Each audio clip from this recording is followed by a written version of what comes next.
Бүгінгі таңда Хизб ут-Тахрир экстремистік ұйымының жақтаушылары және олардың идеологиясын жүргізушілер жамағат арасында аса белсенді емес, алайда жекелеген астыртын әрекеттері байқалып қалады.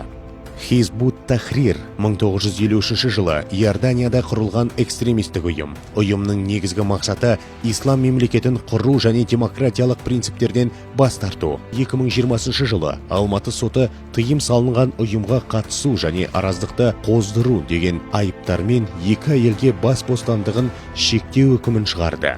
Айыпталушылар 45 жастағы Q мен 29 жастағы D WhatsApp мессенджерінде топ құрып, діни араздықты қоздыру және Қазақстанда тыйым салынған және экстремистік деп танылған Хизб ут-Тахрир ұйымына қатысты уағыз насихат жүргізген.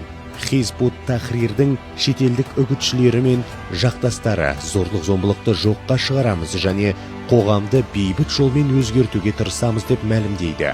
Бірақ олардың идеологиясы мен риторикасы зорлық-зомбылық пен экстремизм шоғын үрлеуі мүмкін. Көптеген елдер Хизб ут-Тахрирді экстремистік ұйым деп таниды және оның қызметіне қарсы шаралар қолданады. Мәселен, Ресейде идеологиясы жаһандық халифат құру ниетіне негізделген Хизб ут-Тахрир құрылымы террористік деп танылса, Қазақстанда ол экстремистік ұйым болып саналады. Ал Германияда бұл ұйымның қызметі шектелген. Құқық қорғау органдары олардың белсенділігін бақылайды және радикалдану әрекеттерін тыйып отырады.